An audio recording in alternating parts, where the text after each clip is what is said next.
बंटवारे से बर्बादी तक, ये है नापाक पड़ोसी पाकिस्तान की 5 बड़ी गलतियां। पाकिस्तान 1947 के बाद से ही अमेरिकी खेमे में शामिल होने के लिए वाशिंगटन डीसी के चक्कर काटने लगा था, लेकिन शुरुआत में अमेरिका ने उसे घास नहीं डाला। अमेरिका के हाथ में पाकिस्तान का रिमोट। ये कहानी 70 साल पुरानी है। साल 1947 में दुनिया के नक्शे पर 2 मुल्कों का जन्म हुआ, एक भारत, दूसरा पाकिस्तान। पाकिस्तान इस्लाम धर्म के आधार पर बनने वाला दुनिया का पहला मुल्क बना। बंटवारे के बाद से लेकर आज तक पाकिस्तान ने ऐसी 5 अहम गलतियां की हैं, जिसने उसे न सिर्फ बर्बादी के कगार पर खड़ा कर दिया है, बल्कि 2 टुकड़ों में भी बांट दिया। यहाँ हम आपको बंटवारे से लेकर बर्बादी तक पाकिस्तानी की वो 5 गलतियां बताएंगे। ये वो गलतियां जिसने पाकिस्तान के इतिहास की तारीखें बदल दी। एक, पाकिस्तान का रिमोट वाशिंगटन डीसी के हाथ में पहुंचना। 1945 में द्वितीय विश्व युद्ध के बाद अमेरिका तेजी से महाशक्ति बनकर उभरने लगा, लेकिन रूस ने उसे कड़ी टक्कर दी, लिहाजा विश्व 2 खेमे में बंट गया। द्वितीय विश्व युद्ध के 2 साल बाद 1947 में आजाद हुए भारत और पाकिस्तान के सामने 2 रास्ते थे, या तो अमेरिकी खेमे में जाते या फिर रूस के। भारत ने तीसरा रास्ता चुना, गुटनिरपेक्षता का, यानी दोनों से बराबर दूरी बनाकर अपनी खुद की राह बनाना। लेकिन पाकिस्तान ने यहाँ पर सबसे बड़ी गलती कर दी। पाकिस्तान 1947 के बाद से ही अमेरिकी खेमे में शामिल होने के लिए वाशिंगटन डीसी के चक्कर काटने लगा था, लेकिन शुरुआत में अमेरिका ने उसे घास नहीं डाला। साल 1953 में अमेरिकी सियासत में एक बदलाव हुआ। जॉन फॉस्टर डलेस रिपब्लिकन राष्ट्रपति ड्वाइट आइजनहावर के विदेश मंत्री बने। डलेस ने 1954 में अमेरिका के लिए एक नीति बनाई। ये नीति थी पूरी दुनिया में रूस के खिलाफ शीत युद्ध को तेज करना। रूस को घेरने के लिए अमेरिका को मध्य एशिया,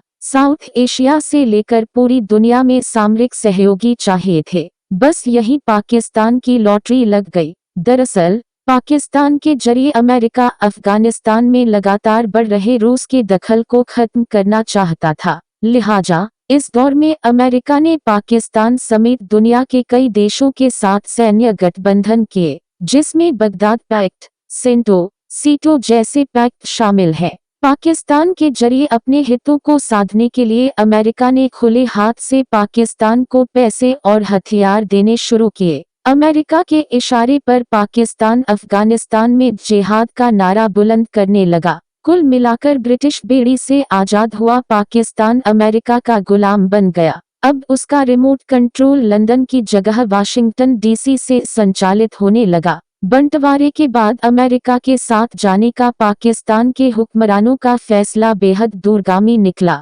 मोटे तौर पर इसके 3 नतीजे सामने आए। लयफत पारा इंतहा सईस पाकिस्तान की इकोनॉमी और फौज पूरी तरह से अमेरिका के पैसों पर निर्भर हो गई। मुफ्त के पैसों ने पाकिस्तान के हुक्मरानों को निकम्मा बना दिया। आज भी जैसे ही अमेरिका हाथ पीछे खींचता है, पाकिस्तान के हाथ पांव फूलने लगते हैं। भी अमेरिका को पाकिस्तान के नागरिकों की नहीं बल्कि उसकी उस फौज की जरूरत थी, जिसका इस्तेमाल वो अफगानिस्तान में पैर फैला रहे रूस को रोकने के लिए करना चाहता था। लिहाजा पाकिस्तान में फौज की अहमियत ज्यादा बढ़ गई, जो कि लोकतंत्र की भावना के खिलाफ था। लयफत पारा इंतहा सईस लोकतंत्र में नियम कानून, चुनाव, न्यायपालिका ताकतवर होती है, लेकिन अमेरिका की तरफ जाने से पाकिस्तान में इन सबका अस्तित्व खतरे में पड़ गया, क्योंकि अमेरिका ऐसा नहीं चाहता था। पाकिस्तान में न तो चुनाव हुए, न ही न्यायपालिका को वो दर्जा मिला जो जमहूरियत में मिलता है।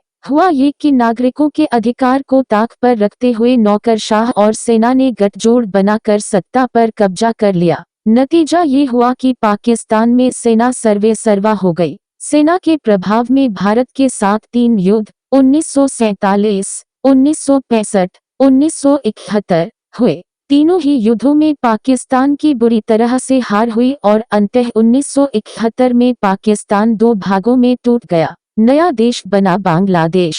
इस बीच पाकिस्तान में न तो उद्योग धंधे खड़े हो पाए और न ही कृषि पर ध्यान दिया गया। नतीजा ये हुआ कि अमेरिका से मिले खैरात के पैसों से पाकिस्तान में सेना और नौकरशाह वर्ग तो बहुत अमीर हो गया, लेकिन जनता गरीबी से नीचे जीवन जीने को मजबूर हो गई। बेरोजगार युवकों को फौज ने पैसे का लालच देकर अफगानिस्तान और भारत के खिलाफ आतंक के रास्ते पर धकेल दिया। गरीबी, भूखमरी और आतंकवाद पूरी दुनिया में पाकिस्तान की पहचान बन गई। दो पाकिस्तानी फेडरल कोर्ट का दूरगामी फैसला पाकिस्तान की दूसरी सबसे बड़ी गलती का ताल्लुक पाकिस्तान की न्यायपालिका से है। पाकिस्तान में 1954 में संविधान सभा बनी। उस समय गवर्नर जनरल थे गुलाम मोहम्मद। उन्होंने संविधान सभा को भंग कर दिया। उस समय पाकिस्तान में गवर्नर जनरल और राष्ट्रपति का एक ही ओहदा होता था। मौलवी तमीजुद्दीन उस समय सिंध असेंबली के स्पीकर थे।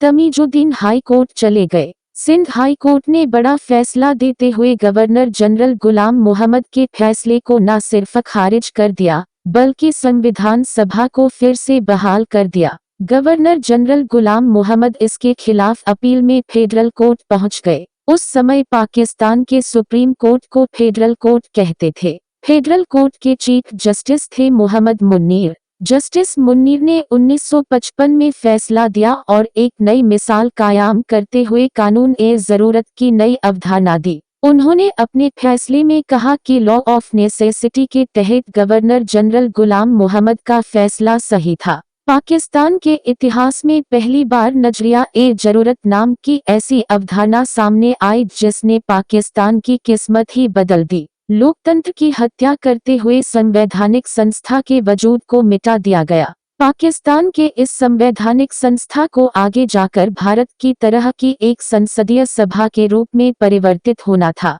इसी संवैधानिक संस्था को आगे चलकर पाकिस्तान में चुनाव का ऐलान करना था। कानून ए जरूरत पाकिस्तान की गले की फांस बन गया। इसी कानून की वजह से बाद में अयूब खान के तख्ता पलट को कानूनी जामा पहनाया गया। याह्या खान ने तख्ता पलट को सही ठहराया।